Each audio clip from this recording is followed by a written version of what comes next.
এজন্য আখলিস দীনাক ইয়াকফিকাল আমালুল কালিল, তোমার ঈমানকে খাঁটি করো, অল্প আমলেই নাজাতের জন্য যথেষ্ট হইবে।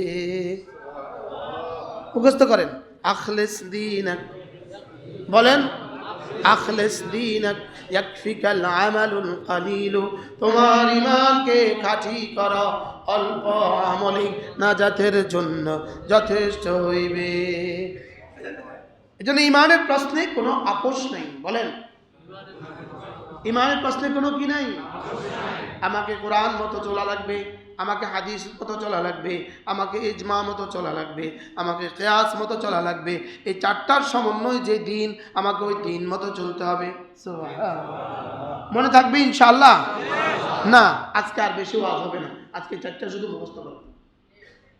1 নম্বর কিতাবুল্লাহ, 1 নম্বর কি? আল্লাহর কিতাব ছাড়া হবে না। 2 নম্বরে সুন্নাত রাসূলুল্লাহ, রাসূলের আনিত বিধান, রাসূল যা বলেছেন, রাসূল যা করেছেন, রাসূল যা বলেছেন, রাসূল যা করেছেন। বলেন, রাসূল যাতে যাতে মৌনসম্মতি দিয়েছেন, রাসূল যাতে যাতে কি মৌনসম্মতি দিয়েছেন, এ হলো রাসূল। এরপরে হলো উম্মতের ইজমা, উম্মতের ইমামরা যদি কোনো বিষয় একমত হয়, উম্মতের ইমামরা যদি কোনো বিষয় কি হয় বলেন, এটাকে কি বলে? ইজমা। এরপরে যদি কোনো বিষয় একমত তো হইতে পারলো না, লেকিন ইমামদের কোনো কাউল আছে, এটার নাম হলো কিয়াস। এটার নাম কি? কিয়াস। মনে থাকবে? তাহলে শুধু আহলে কোরআন হওয়ার সুযোগ নেই, শুধু আহলে হাদিস হওয়ার সুযোগ নেই, শুধু আহলে কিয়াস হওয়ার সুযোগ নেই, শুধু কিয়াস করে করে চলার সুযোগ নেই। হয়তো আলী বলতেন, যদি দিন কিয়াস নির্ভর হইতো তাহলে আমি কিন্তু মুজার নিচে মাছে করতাম, উপরে মাছে করতাম না। এই মুজার নিচে ময়লা লাগে না, উপরে ময়লা লাগে। হ্যাঁ? আর মাছে করতে হয় নিচে না উপরে? আজীব না? মাছে করতে হয় কোথায়? উপরে। অজু ভাঙ্গে কোন জায়গায়? অজু করে কোন জায়গায়? বলে অজু ভাঙ্গে কোন জায়গায় আর অজু করে কোন জায়গায়? বিষয়টা কি? তাহলে দিন যদি কিয়াস মতো হইতো, তো অজু ভাঙ্গে যেখানে ধুইতে হইতো সেখানে। দিন যদি কিয়াস মতো হইতো তাহলে মুজা মাছে করতে হইতো নিচে। তাহলে দিন শুধু আপনার আর আমার কিয়াস নয়, আপনার আমার কি নয়। দেখবেন যে কোনো কথাকে প্রমাণ করতে সে নিজে নিজের কিয়াস করে। যেমন খুতবা বাংলা দিব। আচ্ছা আচ্ছা, কেন? খুতবা আরবি দিলে মানুষ বুঝে না, এই জন্য আমরা বাংলা দিব। আচ্ছা, এটা কি কোরআন? এটা কি কোরআন? খুতবা বাংলায় দিব কারণ খুতবা আরবি দিলে মানুষ বুঝে না, এই শব্দটা কি কোরআন? আচ্ছা, এটা কি হাদিস, সহিহ হাদিস, বুখারী শরীফ হাদিস? এটা কি এখন? এটা বলছে কে? মানুষ। বাংলাদেশের কেউ একজন কইছে। কে কইছে? আমি নাম কইতাম না, একজনের নাম আছে, আমি কইতাম না, কইছে একজন। তখন তার অনুসারীরা এই কথা কয়। আচ্ছা, তুমি যদি রৈত্যা সৈত্যার কিয়াস কইতে পারো, আমি ইমাম আজমের কিয়াস বলতে পারবো না কেন? মনে হয় বুঝেন না কি বলছি? আমি কি বুঝাইতে পারছি? কি বুঝাইছি? তুমি কার কিয়াস করছো? রৈত্যা সৈত্যার। আর বলেন না, তো আমি ইমাম আজম আবু হানিফার কিয়াস বলতে পারবো না কেন? কথা বুঝেন নাই মনে হয়। হুজুর, হুজুরটাও ঠিক মতো করতে পারে না। হুজুর এটা কি জিম দিয়া লেখে? বদ দিয়া লেখে। 4টা লাগবে, বলেন 4টা লাগবে, বলেন কয়টা লাগবে?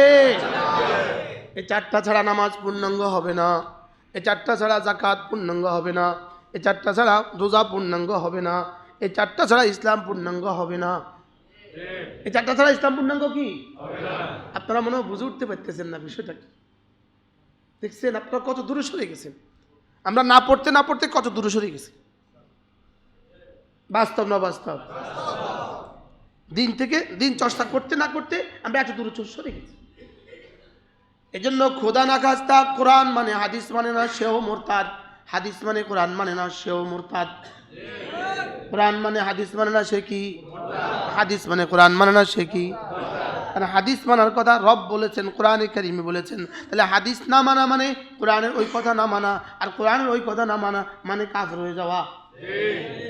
কি মা আতাকুমুর রাসূলু ফাখুযুহু ওয়া মা নাহাকুম আনহু ফান্তাহু। রব্বুল আলামিন বলেন, রাসূল যা যা নিয়ে এসেছেন তোমরা সব ধরো, আর রাসূল যা যা ছাড়তে বলেছেন সব ছেড়ে দাও। তাহলে যদি তুমি বলো রাসূলের কথা কাজ দলিল নয়, তাহলে এই কথাকে কোরআনের এই কথাকে অস্বীকার করা হলো। কুল ইন কুনতুম তুহিব্বুনাল্লাহ ফাত্তাবিউনি, যদি তোমরা আমাকে ভালোবাসতে চাও, আল্লাহ তাআলা বলেন, তাহলে আপনি বলে দেন তোমরা যদি আল্লাহকে ভালোবাসতে চাও তাহলে আমাকে ইত্তেবা করো, আমাকে অনুসরণ করো, আমাকে অনুসরণ করো। বলেন আমাকে অনুসরণ করো। আবার বলেন আমাকে অনুসরণ করো। তাহলে আমাকে অনুসরণ করো, এটা কার কথা? এখন কোনো কুলাঙ্গার যদি বলে, কোনো কম বক্ত যদি বলে রাসূলকে অনুসরণ করা যাবে না, তাহলে সে কোন কথাকে অস্বীকার করলো?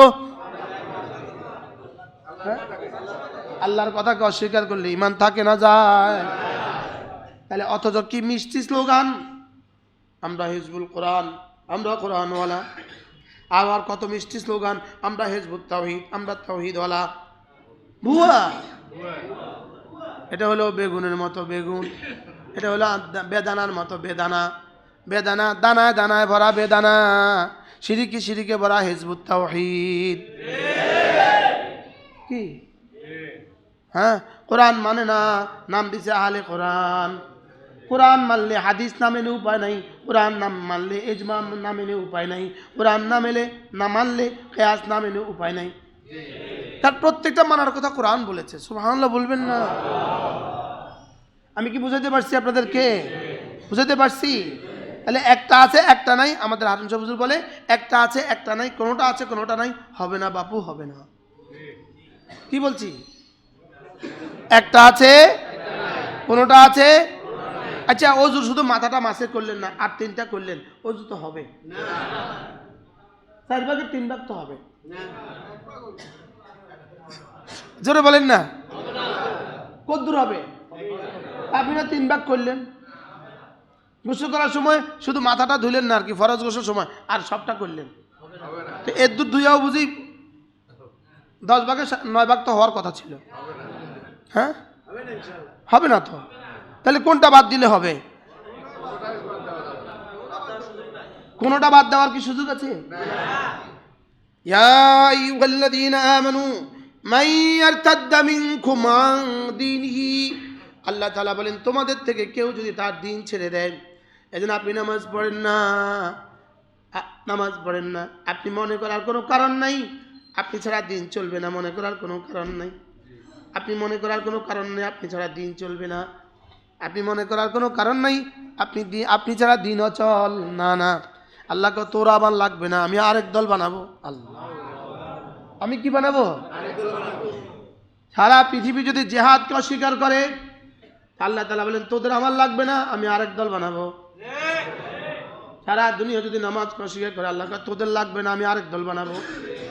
সারা পৃথিবী যদি পর্দা অস্বীকার করে, আল্লাহ তোদের পর্দা যদি কেউ অস্বীকার করে, পর্দাকে নিয়ে যদি কেউ ক্রিটিসাইজ করে, রব্বুল আলামিন বলেন তোমাকে লাগবে না আমার, আমি আরেক দল বানাবো। আল্লাহ পারে না? হ্যাঁ, পারে না? আশ্চর্য কথা।